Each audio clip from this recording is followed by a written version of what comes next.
अगर तुम्हारी एक वीडियो पर 1000 व्यूज आए तो कितने पैसे मिलेंगे? 50 रुपए, 500 रुपए, 5000 रुपए, या फिर कुछ भी नहीं। इंटरनेट पर बहुत लोग बड़े बड़े क्लेम्स करते हैं कि 1 मिलियन व्यूज इक्वल्स लाखों रुपए, लेकिन सच इतना सिंपल नहीं है। आज इस वीडियो में हम YouTube अर्निंग का पूरा सिस्टम सिंपल लैंग्वेज में समझेंगे। तुम जानोगे कि YouTube पैसे कैसे देता है, इंडिया और यूएसए की अर्निंग में इतना फर्क क्यों होता है, शॉर्ट्स और लॉन्ग वीडियोस में क्या डिफरेंस है, और सबसे जरूरी बात, अगर तुम आज YouTube स्टार्ट करते हो तो रियलिस्टिकली कितना कमा सकते हो।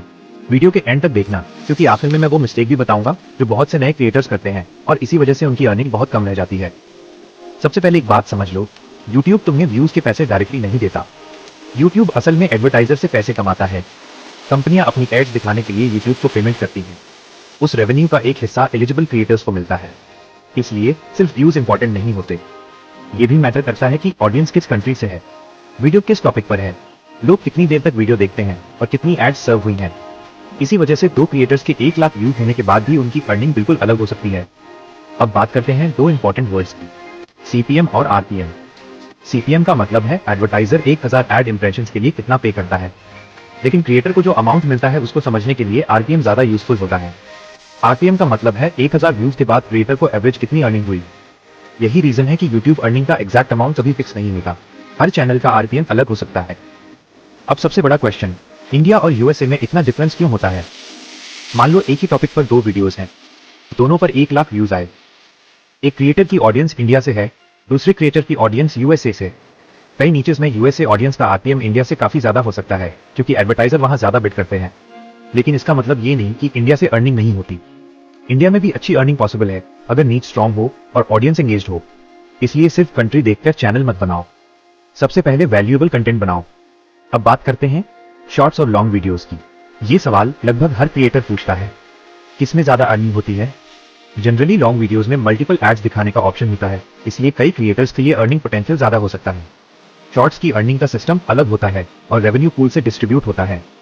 लेकिन शॉर्ट्स का एक बहुत बड़ा एडवांटेज है, वो चैनल को जल्दी ग्रो करने में हेल्प कर सकते हैं। इसलिए स्मार्ट स्ट्रैटेजी ये है, शॉर्ट्स से ऑडियंस लाओ और लॉन्ग वीडियो से ट्रस्ट और अर्निंग बिल्ड करो। अब मान लो तुम्हारे चैनल पर 10,000 व्यूज आए, 50,000 व्यूज आए, या फिर 1 मिलियन व्यूज आए, तो कितनी अर्निंग होगी? सच ये है, इसका एक फिक्स्ड आंसर किसी के पास नहीं है, क्योंकि अर्निंग डिपेंड करती है audience, country, topic, watch time, ads, season और बहुत सारे दूसरे फैक्टर्स पर। जो क्रिएटर एग्जैक्ट फिक्स्ड अमाउंट बताता है वो पूरी पिक्चर नहीं बता रहा होता। अब एक और इंपॉर्टेंट बात, बहुत लोग सोचते हैं कि YouTube सिर्फ एड से पैसे देता है, लेकिन सक्सेसफुल क्रिएटर्स की अर्निंग के कई सोर्सेज होते हैं, जैसे brand sponsorship, affiliate marketing, channel membership, digital products, courses, merchandise और कभी कभी कंसल्टेंसी। इसी वजह से कई क्रिएटर्स की एक्चुअल इनकम सिर्फ एड रेवेन्यू से काफी ज्यादा होती है।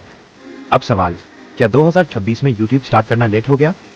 बिल्कुल नहीं, हर दिन नए क्रिएटर्स ग्रो कर रहे हैं, लेकिन आज कंपटीशन भी पहले से ज्यादा है, इसलिए रैंडम वीडियोस अपलोड करने से रिजल्ट मिलना मुश्किल है।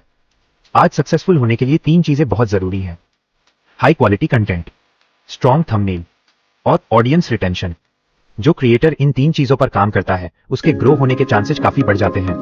अब एक सीक्रेट, बहुत सारे क्रिएटर्स सिर्फ व्यूज के पीछे भागते रहते हैं, लेकिन YouTube एल्गोरिदम सिर्फ व्यूज नहीं देखता, ये भी देखता है कि कितने लोग थंबनेल पर क्लिक करते हैं, कितनी देर तक वीडियो देखते हैं, कितने लोग नेक्स्ट वीडियो भी देखते हैं, और ऑडियंस को कंटेंट कितना वैल्यूएबल लगा।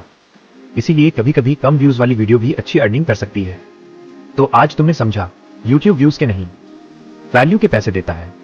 अगर तुम सिर्फ वायरल होने के पीछे भागोगे तो अर्निंग टेबल नहीं होगी, लेकिन अगर तुम ऑडियंस की प्रॉब्लम सोल्व करोगे, इंटरेस्टिंग कंटेंट बनाओगे और कंसिस्टेंटली अपलोड करोगे, तो YouTube लॉन्ग टर्म में एक स्ट्रॉन्ग इनकम सोर्स बन सकता है। अगर तुम चाहते हो कि मैं नेक्स्ट वीडियो में YouTube मोनेटाइजेशन का complete road map, approval process और पहली अर्निंग तक का स्टेप बाय स्टेप गाइड बताऊं, तो कमेंट में जरूर लिखना। पार्ट 2, और अगर ये वीडियो यूजफुल लगी हो तो लाइक, शेयर और चैनल को सब्सक्राइब करना मत भूलना। मिलते हैं नेक्स्ट वीडियो में।